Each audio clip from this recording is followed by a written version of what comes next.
Hello viewers, मैं हूं संजय कुमार मौर्य और आपका मौर्य केमिस्ट्री सॉल्यूशंस में हार्दिक स्वागत है। आज मैं पुनः हाजिर हूं आपके साथ एक नए प्रश्न के साथ कि संस्पर्श विधि या संपर्क विधि के द्वारा किस प्रकार से सल्फ्यूरिक एसिड का निर्माण किया जाता है।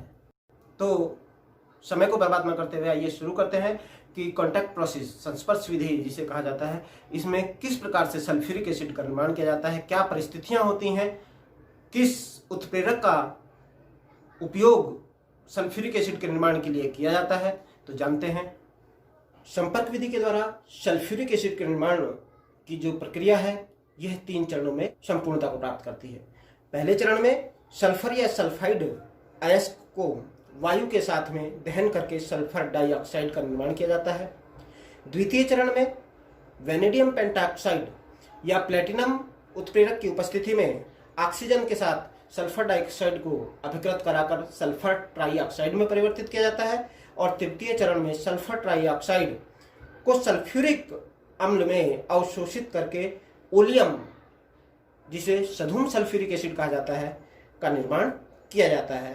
और अंत में इस सधूम सल्फ्यूरिक एसिड में जल की वांछित मात्रा को मिला करके सल्फ्यूरिक एसिड प्राप्त किया जाता है।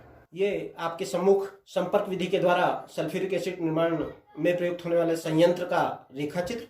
इसमें सबसे पहले एक ये चैम्बर दिखाई दे रहा है आपको। इस चैम्बर को कहा जाता है पाइराइट बर्नर।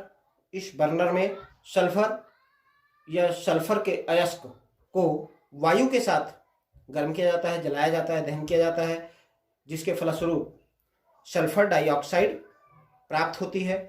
इस सल्फर डाइऑक्साइड को धावन कक्ष में प्रवाहित किया जाता है।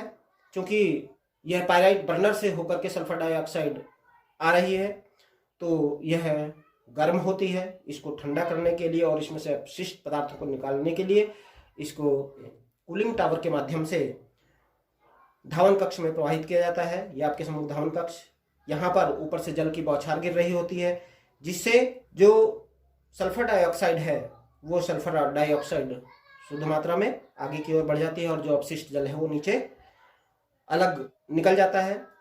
अब जो सल्फर डाइऑक्साइड प्राप्त होती है, इस सल्फर डाइऑक्साइड को ड्राइंग चैम्बर में शुष्कन कक्ष जिसे कहा जाता है प्रवाहित किया जाता है। यहाँ पर चैम्बर में ऊपर की ओर से सल्फ्यूरिक एसिड की फुहार गिर रही होती है, जो कि इस सल्फर डाइऑक्साइड में जो आर्द्रता होती है उसको अवशोषित कर लेती है और जो सल्फर डाइऑक्साइड प्राप्त होती है वह शुष्क होती है।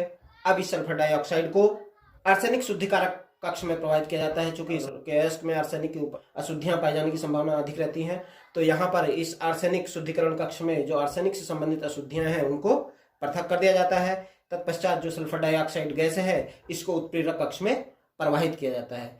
इस उत्प्रेरक कक्ष में सल्फर डाइऑक्साइड को प्रवाहित करने पर या तो यहाँ पर वेनेडियम पेंटाऑक्साइड उत्प्रेरक के रूप में रखा रहता है या फिर इसके स्थान पर प्लेटिनम की जाली उत्प्रेरक के रूप में उपयोग में लाई जाती है।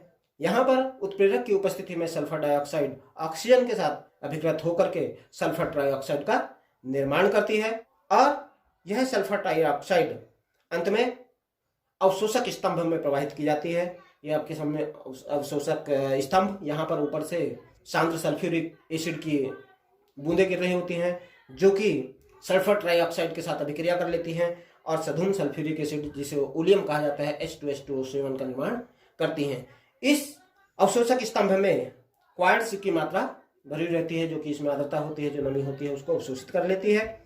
और इस ओलियम में आवश्यक मात्रा में वांछित मात्रा की वांछित सांद्रता का अम्ल प्राप्त करने के लिए, सल्फ्यूरिक अम्ल प्राप्त करने के लिए इसमें जल की मात्रा मिला करके सल्फ्यूरिक एसिड प्राप्त कर लिया जाता